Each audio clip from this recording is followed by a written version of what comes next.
You've had enough, but the money's lasting. You've had enough, and she knows that I gotta be trusted. You've had enough, but the money's lasting. You've had enough, and she knows that I gotta be trusted. You've had enough.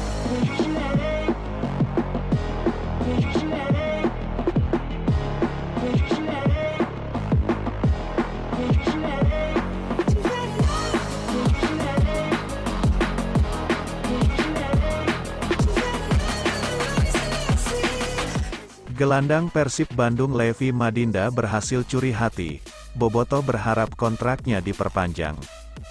Gelandang Persib Bandung Levi Madinda berhasil mencuri hati para Bobotoh selama bertanding di Liga 1 2023/2024. Diketahui, Levi Madinda merupakan pemain berstatus pinjaman dari klub Malaysia Johor Darul Ta'zim, JDT 2. Ia datang sebagai pengganti Tyrone Del Pino yang cedera dan harus mendapatkan pemulihan serius di Spanyol.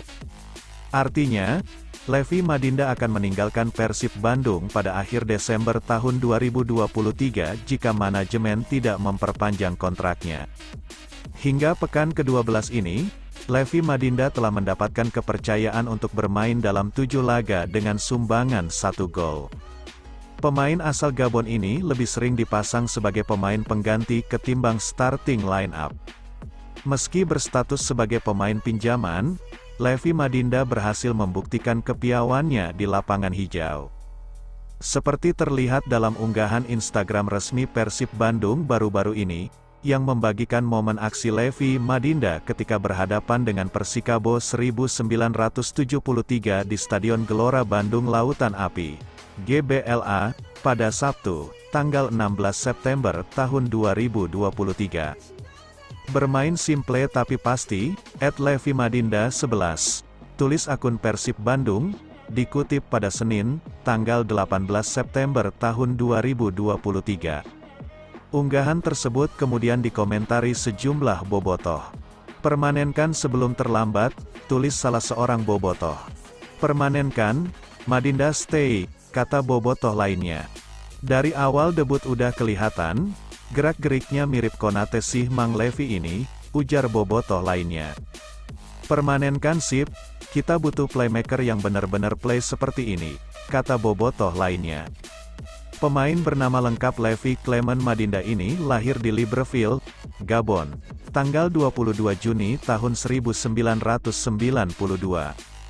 Ia direkrut Persib Bandung dengan status pinjaman dari JDT 2 pada tanggal 20 Juli tahun 2023.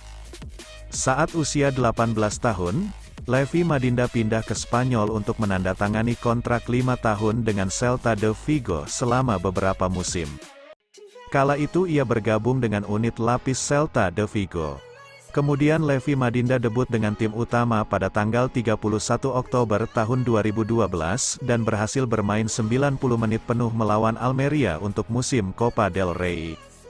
Sementara, debut La Liganya yaitu ketika bermain sebagai pengganti melawan Barcelona pada tanggal 30 Maret tahun 2013. Lepas dari Celta de Vigo pada 2017, Levi Madinda sempat melanglang buana ke klub Yunani hingga Turki. Sampai akhirnya, Levi Madinda menandatangani kontrak bersama klub Malaysia, Sabah pada Februari tahun 2021. Satu musim di Sabah, Levi Madinda kembali hijrah ke klub Malaysia lainnya, JDT. Lebih sering dicadangkan, Levi Madinda pun dipinjamkan ke Negeri Sembilan pada Februari tahun 2023 selama 1 tahun. Tetapi, Levi Madinda kemudian berpindah lagi ke Persib Bandung pada Juli tahun 2023 masih dengan status pinjaman. Kontrak Levi Madinda bersama Persib Bandung berakhir hingga Desember tahun 2023.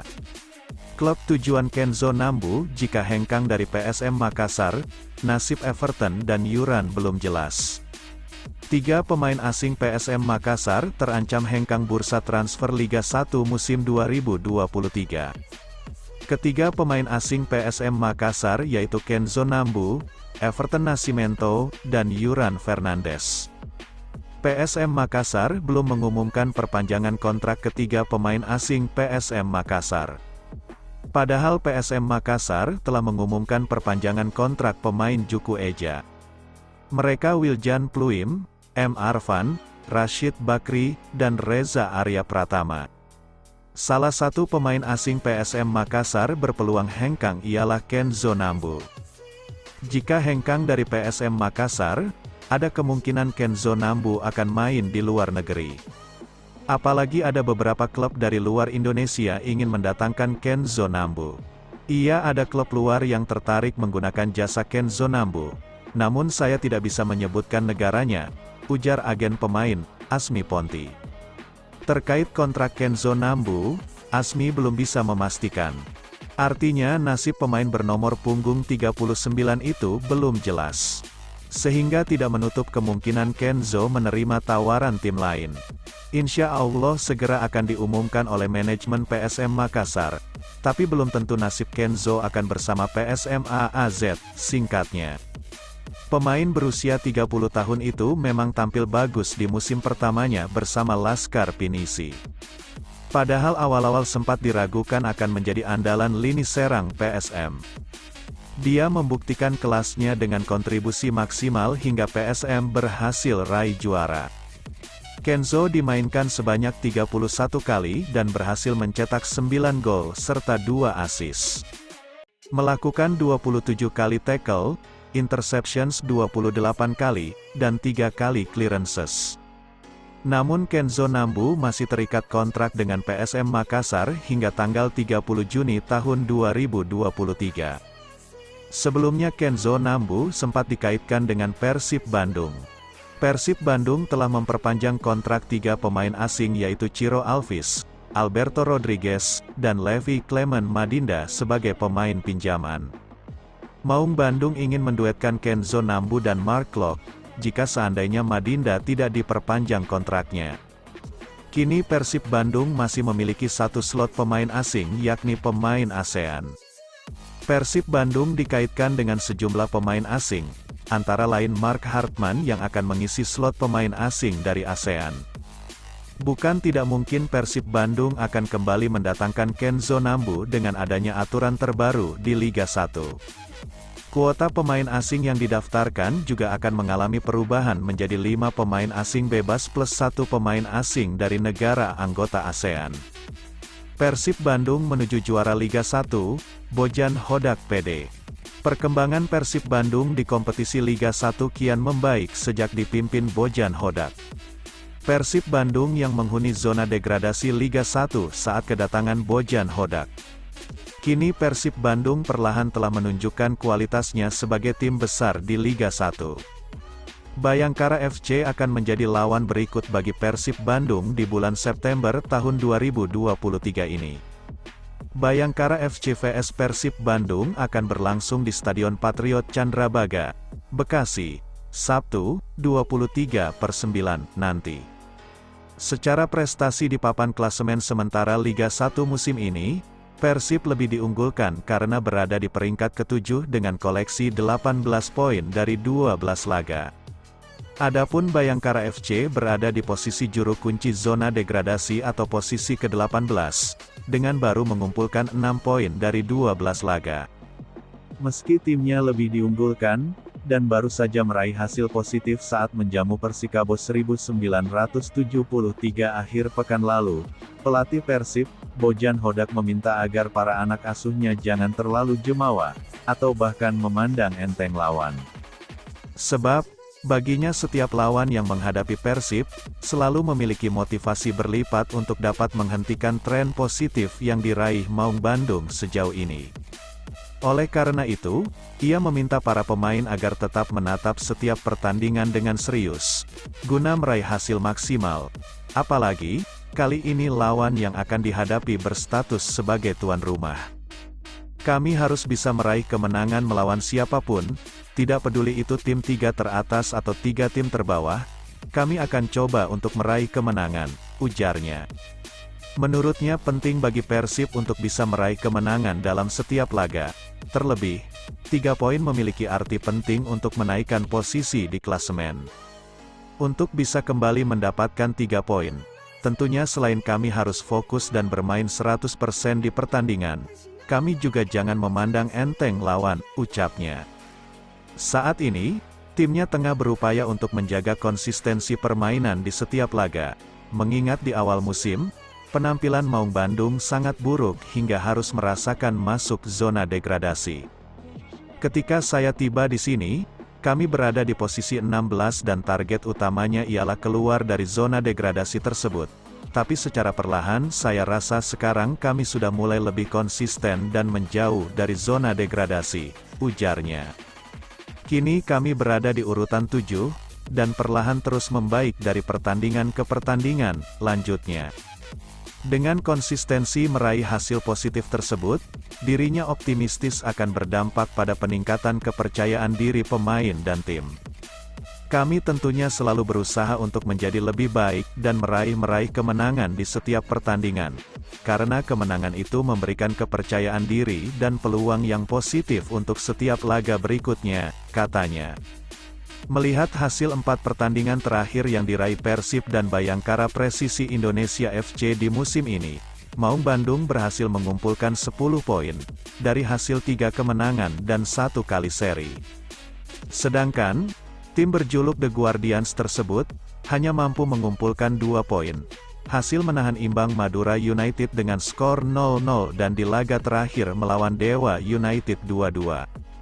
Sementara 2 laga lainnya, Bayangkara selalu menelan kekalahan. Bojan tidak garansi Putu langsung lakoni comeback. Selesai sudah masa hukuman Putu Gede usai harus absen selama 5 laga. Fullback kanan asal Bali tersebut kini boleh kembali tampil membela Persib dalam laga lanjutan Liga 1 2023/2024. Namun Bojan Hodak belum memastikan Putu akan langsung comeback. Pelatih kepala Maung Bandung ini masih mempunyai banyak waktu untuk memantau kesiapan para pemain jelang laga. Karena itu dia belum memberi garansi siapa saja yang akan diturunkan sebagai starter di pertandingan melawan Bayangkara Presisi di akhir pekan ini. Saya belum tahu, Anda tanyakan lagi saya di hari Jumat, saat jumpa pers jelang pertandingan, kita akan lihat bagaimana performanya. Putu Gede, dalam latihan, ujar pelatih asal Kroasia tersebut saat diwawancara wartawan di Stadion GBLA, Selasa, 19/9. Sebelumnya Putu mendapatkan hukuman sebanyak 5 laga. 1 laga dilewatkan dia karena mendapatkan kartu merah di laga melawan Persis. Setelah itu, dirinya mendapat sanksi tambahan dari Komdis PSSI sebanyak 4 pertandingan akibat perilaku buruk. Putu mengacungkan jari tengah ke arah penonton di tribun. Karena itu dia dihukum skorsing 4 laga dan denda senilai Rp75 juta. Ketika Putu menepi, Bojan Hodak memasang Kakang Rudianto serta Rahmat Irianto di posisi bek kanan dan bisa tampil bagus. Bangganya Bojan Hodak lihat posisi Persib di klasemen. Pelatih Persib Bandung, Bojan Hodak, bicara tentang kemajuan timnya sejauh ini. Seperti diketahui, Hodak ditunjuk sebagai pelatih tim Maung Bandung sejak pekan ke-6 Liga 1 2023/2024. Dia menggantikan tugas Luis Milla yang mundur dari kursi pelatih pada pertengahan kompetisi. Debut mantan pelatih Kuala Lumpur FC ini sebenarnya kurang apik. Dalam 3 pertandingan dia gagal mempersembahkan kemenangan. Persib baru kembali mendapatkan momentum pada pekan ke-9 lalu dan sukses meraih 3 kemenangan hingga pekan ke-12 saat mengalahkan Persikabo 1973. Posisi Ezra Walian DKK juga semakin membaik di papan klasemen dan perlahan mulai naik ke papan atas klasemen. Saat ini Persib mengunci posisi ke-7 klasemen sementara. Bojan Hodak menjelaskan, saat awal dia ditunjuk sebagai pelatih tugas utamanya adalah memperbaiki posisi di klasemen. Dia harus bisa membawa tim Maung Bandung yang sempat terpuruk kembali bersaing di klasemen. Ketika saya tiba di sini, kami berada di posisi 16. Target utamanya adalah keluar dari zona degradasi tersebut, kata Bojan Hodak. Pelatih berpaspor Kroasia ini berharap anak asuhnya bisa mempertahankan performa yang mulai positif ini. Mereka akan mengincar pundi-pundi 3 poin demi terus bisa naik di klasemen. Saya rasa sekarang kami sudah mulai lebih konsisten dan menjauh dari zona degradasi. Kini kami berada di urutan 7 dan perlahan terus membaik pertandingan demi pertandingan, tegasnya. Misi selanjutnya adalah mereka harus bisa memaksimalkan laga pekan ke-13 saat berhadapan dengan Bayangkara FC pada tanggal 23 September mendatang. Kemenangan pada laga tersebut akan membuat pemain memiliki kepercayaan diri yang baik, mereka bisa kembali ke papan atas klasemen. Tim juga tentunya selalu menjadi lebih baik setiap meraih kemenangan. Peluang yang positif untuk laga berikutnya, pungkasnya.